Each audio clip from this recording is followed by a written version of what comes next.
সব এতিয়া মাইনৰিটি এলেকাত আমি যদি সংখ্যালঘু মানুহ মুছলিম মানুহ এক হৈ থাকিব নোৱাৰোঁ তাৰ কাৰণে কিছুমান দালাল নামি পৰিছে, ৰাজনৈতিক দলৰ দালাল, যে যাতে মুছলমান টুকুৰা টুকুৰা হৈ যায়, একেলগে থাকিব নোৱাৰে, ভাগ ভাগ ভাগ ভাগ হৈ যায়।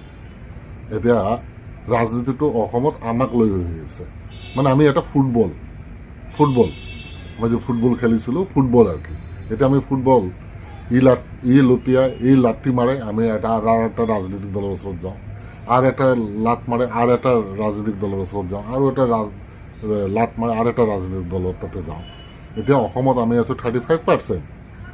মানে আমি যদি একেলগে যিকোনো ৰাজনীতিৰ লগত থাকোঁ তেতিয়াহ'লে আমাৰ 35টা MLA চিট আছে, আৰু 35টা চিট যাৰ লগত থাকিব ই চৰকাৰ কৰাটো চিয়'ৰ, 99% চিয়'ৰ ইনশাল্লাহ।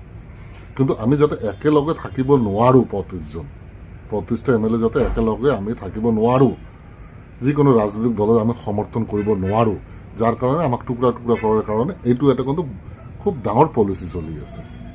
এতিয়া কিন্তু আমাক ফুটবল বনাই কিন্তু আমাক ইউজ কৰি আছে, আৰু ইয়াৰ মাজতে আমাৰ কিছুমান দালাল সোমাই গৈছে। আজিলৈকে কিন্তু মাইনৰিটিৰ হৈ মুছলমানৰ হৈ প্ৰতিবাদ কৰা নাই, দমেও হোৱা নাই। প্ৰতিবাদ কি ঘণ্টা কৰিব, দমেও হোৱা নাই। আজি BTID যিমান ঘটনা হৈছে, হত্যাকাণ্ড হৈছিল, কাৰ ওপৰত হৈছিল? মাইনৰিটিৰ ওপৰত হৈছিল। ডিটেকশ্যন কেম্পত যিমান ঘটনা হৈছিল, কাৰ ওপৰত? মাইনৰিটিৰ ওপৰত। NRC মাইনৰিটিৰ ওপৰত, উচ্ছেদ মাইনৰিটিৰ ওপৰত, উজনি অসমত শ্ৰমিক খেদাও মাইনৰিটিৰ ওপৰত হৈছেনে নাই? কওক আপোনালোকে। পুলিচ কাৰ ওপৰত অত্যাচাৰ কৰে? মাইনৰিটিৰ ওপৰত। ঘূৰাইখিনি অত্যাচাৰ কিন্তু মাইনৰিটিৰ ওপৰত। এতিয়া এনেকুৱা ৰাজনৈতিক দলত কিছুমান নেতা ওলাইছে যাতে আমি এক হৈ থাকিব নোৱাৰোঁ, মানে অতীত বৰ্তমান আৰু ভৱিষ্যত আমাৰ মানে ইমান ওপৰ কৰিছে, ইমান ডেভেলপ কৰিছে আমাৰ জাতি, আমাৰ মানে মাইনৰিটি, যে আমাৰ ল'ৰা ছোৱালী চাকৰি, পঢ়া শুনা, ব্যৱসা বাণিজ্য, মানে ঢেৰ কিবা কিবি পাইছে। আমি কিমান শান্তিত আছোঁ অসমত। আজি বাংলাদেশীৰ নামত মুছলমান, মানে আমি মুছলমানৰ কাৰণে বাংলাদেশী সজাই আমাক কিমান হাৰাশাস্তি কৰিয়ে আছে।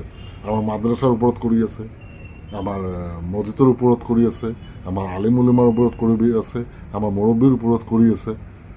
এই হিচাপত মই ধৰি লৈছোঁ আমি এটা ফুটবল, আমিতো এক জেগাত থাকিব নোৱাৰোঁ। ই লাট মাৰে তাতে, ই লাট মাৰে তাতে।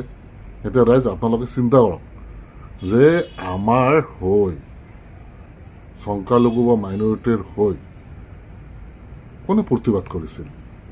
প্ৰতিবাদটো কোনেও কৰা নাই। এতিয়াও কিমান দালাল বা নেতা পালি নেতা বিভিন্ন ৰাজনৈতিক দল ওলাই আহিছে, আমাক এক হৈ থাকিব দিয়া নাই, আমাক টুকুৰা কৰিব বিচাৰি আছে। এতিয়া ৰাইজ আপোনালোকে বুজি লওক, মানে 26ৰ ইলেকশ্যন আৰু বেছি দিন নাই, 1 বছৰ 3 মাহমান আছে, যাৰ কাৰণে কিন্তু এইটো ষ্টাৰ্ট হৈছে। এইটো মই কিন্তু আপোনালোকক সাৱধান কৰি দিছোঁ, যাতে আমি ফুটবল নহওঁ, আমি প্লেয়াৰ হওঁ। আমি যাতে ফুটবল নহওঁ, আমি কিন্তু আমাৰ প্লেয়াৰ হ'ব লাগিব, আমি এক হ'ব লাগিব। এক হৈ অহা 26ত ইয়াত ন' দালালি। যোনে মাইনৰিটিৰ হৈ প্ৰতিবাদ কৰিছে, মুছলমানৰ হৈ প্ৰতিবাদ কৰিছে, আমি সেই দলকে, সেই ৰাজনীতি দলকে আমি সমৰ্থন কৰিম।